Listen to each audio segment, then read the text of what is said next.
Fantastic. Great start of the session then. And I hope the last session really woke you up after a great lunch.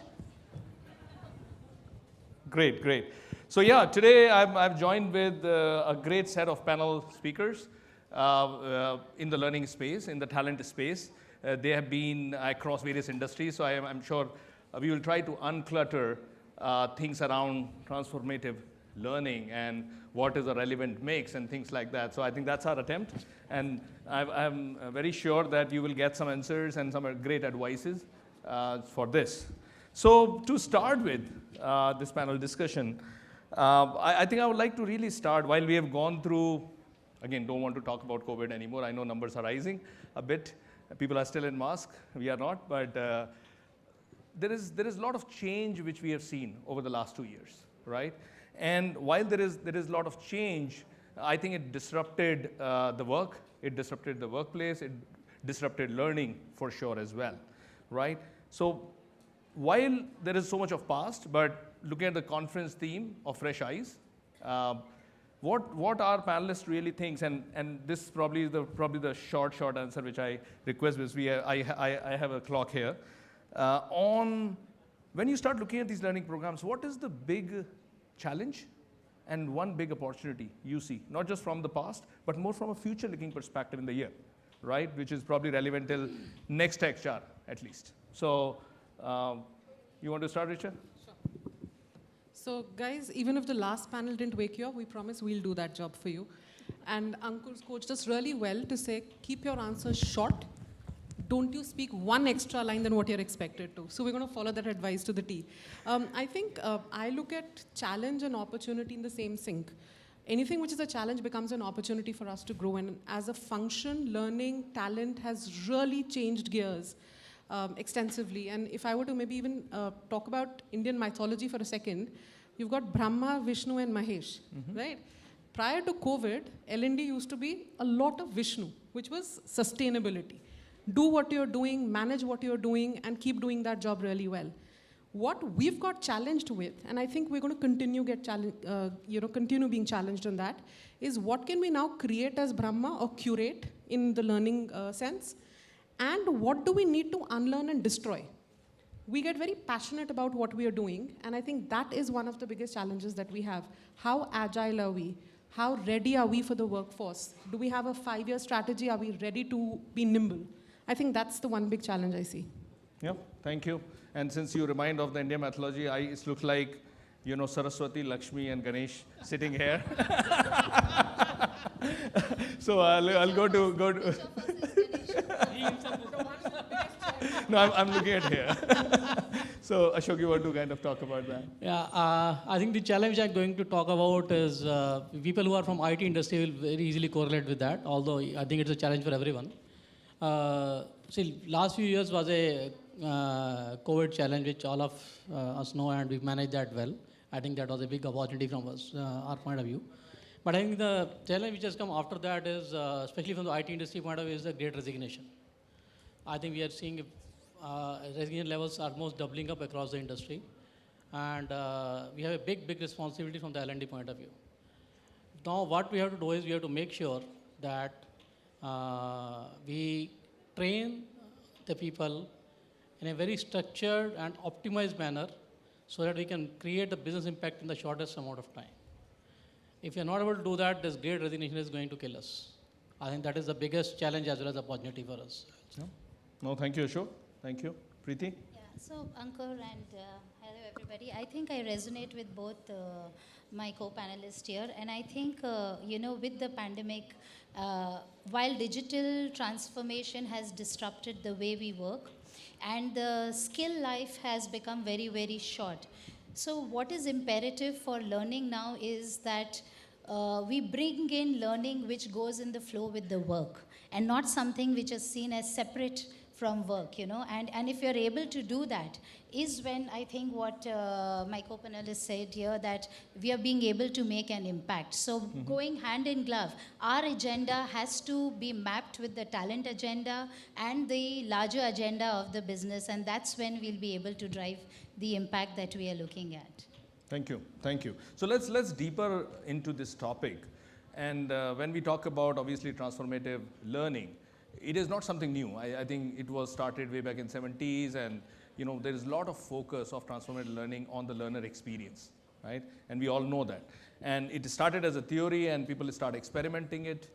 So I think my next question to start with is that, do you think that it is more relevant today versus what was happening over a decade or so or more, focusing around learning experience, right? And why it is that important, right?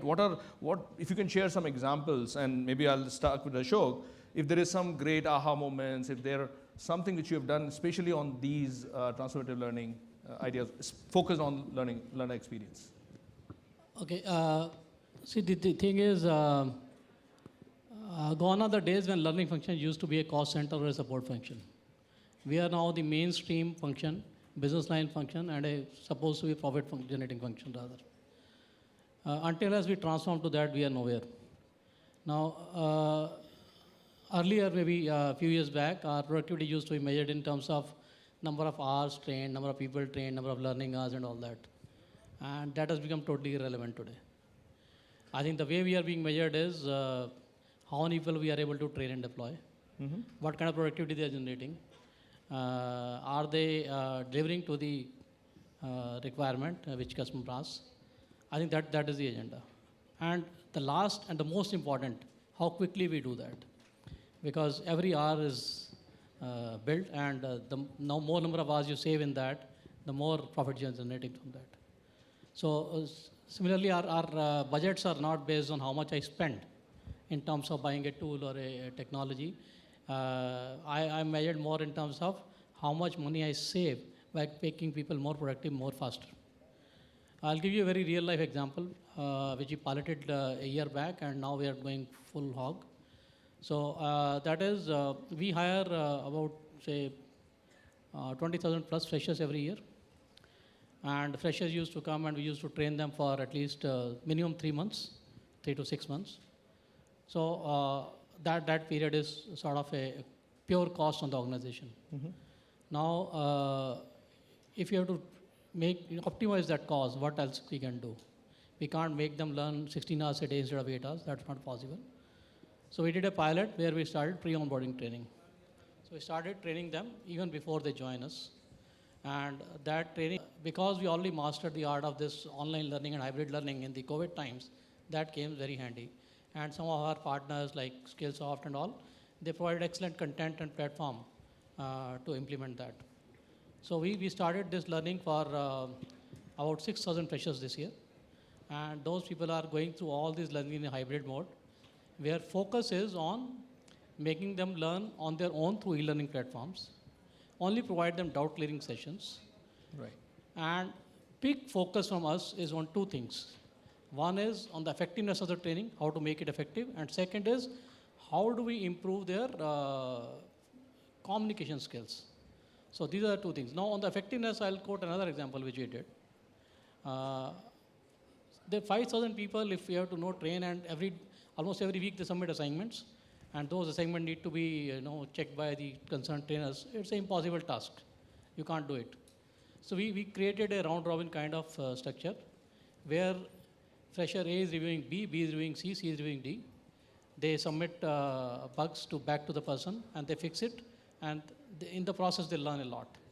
We only do sampling of 10% of those data, and that makes sure that they are not only learning, they are actually implementing it in the assignment, and that is being checked. Sure. Otherwise, in an e-learning environment, pure e-learning environment, just course completion is one way, and second is the assessment. And in today's environment, when everyone is sitting at home, it's very difficult to find out whether really that is happening or not. There can be plenty of plagiarism, and people can do forward and complete the e-learning course. So this is the only way which we found out that people will be actually forced to use their learning in reviewing each other's assignment. So this helped us make it very, very effective for these 5,000 freshers. I think they used to spend only 1 hour extra for this task, but the 4-hour learning which they did, that was really tested in this 1 hour. And this 5,000 people, 3 months of training before joining, saved us that 90 days of productive billing time post-joining. Fantastic. which is in the tune of at least 25 to 30 million dollars. Yeah, great to see a kind of ROI coming, because I think that's one of the most difficult thing in the learning space, that how to create ROI, and obviously our CFO keep on asking how you create the ROI on these learning programs. So while that is so true in the tech space, so Priti, Before I close, just sorry. one last comment. This is a focus on the learner, but I think we need to put a big focus on the reporting manager. I think that is where the next level of impact has to come, and those people need to be taught about mentoring and coaching skills. I think if you do that, I think your job is done. No, you nailed it on the head.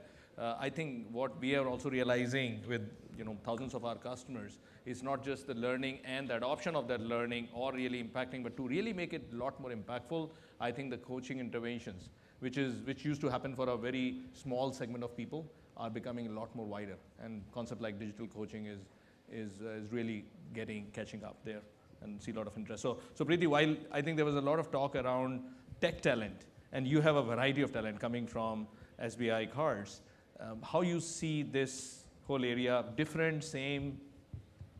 So picking up a couple of cues from what Ashok just mentioned, and when it comes to coaching and mentoring, I think there are a couple of initiatives that we are taking internally to keep up with the tech trends.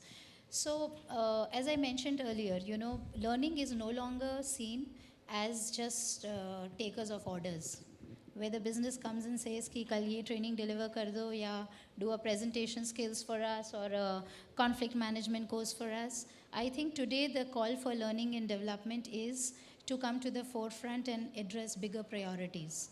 And one such priority that has come to our table is reskilling, upskilling, and creating an internal bench strength within the organization.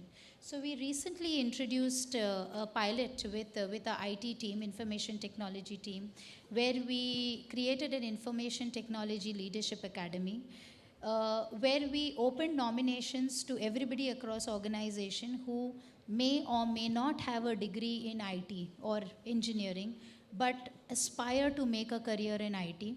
And basis panel discussions and interview, we pick up people for open positions internally. And the idea is to put them on a 6 months learning journey with IT, where they will complete real life projects. They'll get mentored and coached by IT leaders, and they'll go through a lot of learning initiatives. So creating a bench strength is one aspect where L&D is being drawn to focus. And I believe, up until now, we've all been fighting that L&D doesn't have a space on the table, on the C-suite. So I think if L&D can really align their agenda to what the business agenda is, and align our priorities to that, I think we would have won the game. And talking about coaching and mentoring, I think at SBI Card today, we've made coaching a mandate for the L&D team this year. So while last year we introduced coaching to the top senior management team, where they were going to be coached, but going forward, we are looking at building internal coaching capabilities, which means we are looking at certifying people internally who would become coaches, and thereby go ahead and train all managers to shift from the mindset of being a boss to becoming a coach. Because one of the focus of a manager is not just to get them to do the task, but also to see how you can upskill them, how you can grow them. So I think these are the two focuses. Thank you for the input. And that brings me, because when you have a variety of people, right, and personalization becomes such an important, while we are trying to unclutter on the relevant mix. And I think that another way of looking at it is the personalization, because the whole definition or expectation of personalized learning has been growing over a period of time, right? At least what I'm seeing over the decade or so. When we started, it was catalogs, and then became, set of topics in a curated format. It has become journeys. Yeah. And now the level of personalization has to be, to that individual, because even at the same place, the exposure which they require on a particular small skill sets are very different, and that's where the time needs to get in. So Richa, coming to you on this personalization, it's not easy to build personalization to that level, right? And you really need to start thinking about a learning ecosystem and how to really make it work. So share your experience in terms of what you were able to do in Coforge there. Sure. And I love the phrase that you said, it's not easy. If it were easy, we'll all be out of jobs. So I like that it's not easy. It keeps us employed and keeps, in my case, my dogs well fed. I think I'll just zoom out and pick up the phrase learning ecosystem that you said, because I think that's at the crux of the matter. So look at an ecosystem. What does it have? People. It has the learning resources that are available, the technology to back that up, and a culture that allows you to do that. And I think if you have that ecosystem measured well, and I'll pick up on what Ashok said, your metrics then talk that culture. That is where you're able to draw any kind of personalization. And I'll also challenge us to say beyond personalization to what you were saying, it's about hyper-personalization right now, the power of one. There are lots of things, and my team and I, we experiment quite a lot. So I think that's the one thing that we believe in, and in my previous organization, there used to be a phrase called #BeCurious, and that is how we used to define learning. So a lot of experimentation that we kept doing. A few things that we've done and have worked well. We've tapped into a lot of social learning. And when I say social learning, simple tools like Yammer. We've opened up learning Yammer pages where now people ask questions to each other and learn by themselves. So we really don't even need to curate something. Leveraging on LXPs. Employees create the learning journeys for you. So they can pick and choose from everything that is available and say, hey, this makes sense to me. I can take a quick assessment and say, where is my skill set? I'll pick my level of learning basis my current skill set and where I want to be. So that's another way that you can do that. We recently, and Skillsoft is one of the partners that we work with, we've curated in partnership with Skillsoft things like the habit calendar. Yep. So we said, you know what, habits, brilliant, everyone wants to learn them. Nobody has the time to sit and read about a habit and implement it. So we've actually curated 21 days worth of learning habit calendars.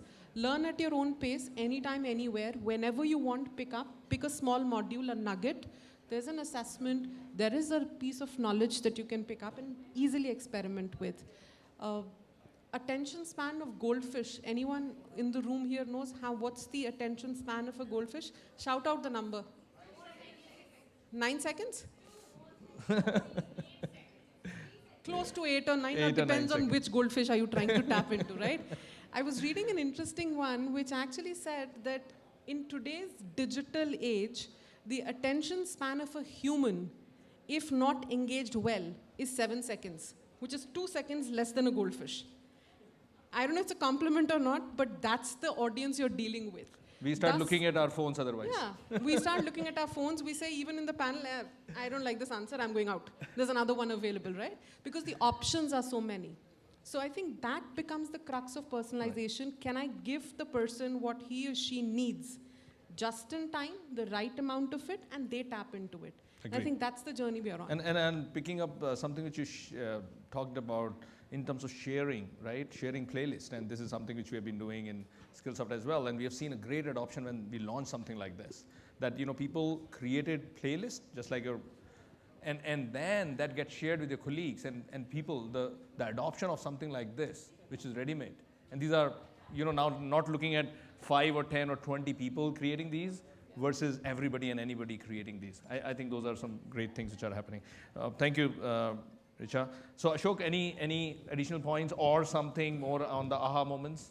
I think I'll pick up the cue from what she said on the personalization itself. So personalization has two aspects. One is personalization from the individual perspective, from the trainee perspective and learner perspective. And that's what she talked about. But I think there's the other side of personalization from the organization perspective. How much we need to teach a person to make it productive and what that will create a business impact. I think this COVID has really helped us on that. Earlier, it used to be a classroom training where you need to have a batch of people sitting in a classroom and everyone need to go through end-to-end, irrespective of what is his current knowledge. Now, with the current bout of technology, I can create a pre-assessment, I can do a gap analysis, and based on the gap analysis, I can curate a very personalized content for that person and make sure that he's productive immediately after learning that. So for a 3-month course, can be a 1-week course for one of the person, and it could be a 3-month course for the other person, depending on the current status of knowledge. I think that is the other side of the personalization, which will have a big impact. And also, from the leadership point of view, the initiative which she talked about, 21 days of habit calendar, we also have a similar initiative, and we have branded it internally as called as 10 at 10. So what we have done is we are blocking the calendar of all the leaders every day at 10 a.m. for 10 minutes. And we give them that option of picking up any one of those 21 days calendar option. And that's only 10 minutes of micro learning. After that, it's their choice if they want to go deeper into that topic while they're traveling, while they're flight, while they're in the car or whatever, they can do it. But every day, 10 minutes of their time is blocked. It's not a mandatory stuff, but really it gives them a reminder that I have to learn and I have to upgrade myself. Great. No, thank you, Ashok. And I think 10 on 10 versus, the habit calendar, things like those initiatives really makes a lot of difference from an adoption perspective. And, coming back, on this whole approaches from blended learning, and while, everything was digital learning over the last 2 years, but great to see all of you here. And we love to be in the rooms, right? And we love to meet each other, go back to offices. I know different phases, but, and we have employees who are 100% remote, depending on the organization. We have people who are hybrid, there are people who are fully coming to office as well. Now, looking at that kind of a scenario, what is the right mix, right, from a blended learning approaches perspective, and how it becomes more relevant? So, Priti, you want to probably start on that and kind of talk about, because you have a variety of people across. Yeah, absolutely. So I think there is no one size fits it all approach here, because I know there's a lot of talk about going blended, going micro, doing bite-sized learning. So what matters at the end of the day is not about measuring what you mix and match it with, but when you are creating a program or an intervention, what matters is what is the outcome that you are desiring. Who are you designing this particular intervention for? What are the dynamics within which they work, and what will work for their world, And the way we go about doing it is that today all of our learning interventions that we design are done in collaboration with the business leaders, the line managers, and the participants themselves. That, okay, how much time are you going to be able to dedicate to come into a classroom? What do you enjoy most, And coming from an organization like us, so if you've known SBI Card, we are a monoliner. We are only into the business of card, the payment industry. Yep. So about 3 years back, Microsoft Teams was just an icon sitting on a desktop. We never thought that there could be a virtual world. Yeah, though we knew, but we were not willing to buy into that. But then the pandemic forced it all. Yeah, but having said so, the way we work is in the context of the business. So, for example, when we are designing an intervention for a sales team, we understand that the sales team, the collections teams are feet on street people. They barely get the time. And hence, ideally, online learning should work the best for them. But in our world, considering the way they keep busy, considering the time they dedicate to work, what works best for them is to get them 2 days into the classroom for focused learning rather than, giving something online to them. And similarly, for example, for our IT team, here's a team who needs to know the concept and then also practice it. So the approach that we follow for them is, we give them short modules to read, understand online learning, and then we have fun games in the class to recapitulate and then kind of practice it. So it's different approaches to different, dynamics that are at play. Yeah. So, no, very well said. In terms of one is obviously the kind of organization type which you are in, but even within that, that mix is so relevant. It has to be relevant in terms of the kind of learners across. But before I go to my next question, any questions from the audience? Maybe 1 or 2 questions we can pick up. Hi everybody, thanks for the great insights. Richa, you mentioned about social learning. That's a big low-hanging fruit which I think a lot of organizations are tapping into. My question is a little, on the other extreme of social learning. I represent Ericsson, so we also use LXP, and I'm sure many other, at least IT and technology related organizations would be doing it.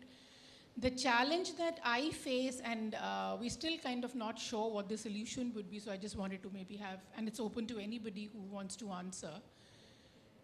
When we're talking about social learning, there comes a phase where there is abundance of people curated content, right? Now, the question is, as an organization, how do you ensure that the content that is everybody has the authority to curate, right? Where do you ensure quality and where do you ensure authenticity of that content? Because you have a similar content with 50 different people claiming to be the masters, right? So if I'm an employee and I'm starting on that journey of learning something new, how would you suggest we should go about it? Sure. I'll take a stab at it and feel free to add on to it. So I think interesting question, and that's the beauty of democratizing anything, right? So you have to play that balance. Two ways that come to my mind off the cuff that we can look at, and one is part of the LXP models. You can pick up people that you want to follow. Over time, that becomes one way in which quality content starts filtering in. The second way to do that, and we've done that with a decent amount of success, is that curated content that is available, get a set of people to create an authentic version of that recommended streak of learning, saying, hey, we are actually now stamping this as a smarter way to gather the same amount or gain the same amount of knowledge. That tends to work really well. And we also acknowledge people who've done that. So it's not as if it's the L&D team who's curating it. I'm going to acknowledge all the folks who have collaborated in creating that journey for me. So that is one way that we've managed to do that, if that works for you. Any other question? Maybe one more. I know I'm looking at the clock as well. Hi, the question is about the transformative part that we were discussing. We did discuss a theory which is from the past. We did discuss the challenges which are from the past, but we did not discuss any tech which is going to come in from the future. Would the learning and development change if you're doing it in the metaverse or using augmented reality or the virtual reality aspects, and would it give you any additional benefits? If we just cover that. Thank you. Ashok, you want to talk about that? I think this is one of my favorite topic, and I talked about in one of the previous conference also. I think metaverse is going to be the solution, and we really want that to happen, and that is the need of the hour. I think the earlier it happens for us, the better it is. Okay. Yeah. If you really ask me, more on the whole personalization game, while some of these tools are getting experimented, more metaverse, and there are applications in various places where they will get adoption first, like onboarding kind of a program, where the metaverse will get adoption the first versus really going into a hardcore building of the skills perspective as well. I think the personalization has to be addressed first on that, and I think that we kind of talked about, and how you really look at each individual and look at the journey of that, the aspirations, the current skill sets, and the future skill sets which are required, because that will help us from a growth perspective for that individual as well as from an employer perspective as well. But yeah, a lot of great things on the metaverse have been talked about. AR, VR, various parts of it. I think it has smaller applications have started, and maybe it'll take a couple of years to reach. That's what we are seeing. Especially in our area where there's a lot of in-person lab work has to be done by the trainees, where the virtual doesn't work. You have to be physically on the lab setup to do that. I think that's where this new technologies of AR, VR, and metaverse is going to help. And that constitutes a significant amount of work for us. And that is why we are gunning for it. Yeah, no, thank you. I know I keep on looking at this red now clock, but probably my last, which probably you can answer in 30 seconds and not more. Right, one big advice you want to do for the audience, for the talent leaders, in terms of really making learning more impactful, for the future workforce. Just one. Okay, so 30 seconds. 30 seconds. Yeah. I think the one big thing is make the business agenda your learning agenda. They can't be two different things. And you as a leader for learning or talent, question your own skill set and look at yourself with fresh eyes, saying, are you contextually relevant to the organization? Those are the two big things that Thank you. 20 seconds. I think the continuation of same, any learning program which you curate, you have to measure it in terms of how much margin I'm going to generate for the organization. If you have done that, that's it. Nothing beyond is required. Absolutely, and I would say that in order to make it relevant, as Richa mentioned, I think L&D has to stop functioning in silos. It needs to establish partnership with the larger HR team because, functions like talent acquisition, talent development, L&D, they go all hand in hand. So there has to be a strong collaboration between them as well as strong collaboration with the top management. And one last bit of thing which I think is really critical is L&D needs to build a talent pool which is diverse. So having content curators, graphic designers, facilitators, and most importantly, data analysts. If you're able to crack the data game, I think we've done it all. And I would say marketers. Absolutely. Visibility marketing More is marketers really required because I think part of success, what I talk to various CLOs, is that we have to behave like you, right, like marketers, and make sure that there's a better selling happening for the carriers which they are building up for the people. So thank you very much. Thanks for being a great panel. Thanks for being a great audience.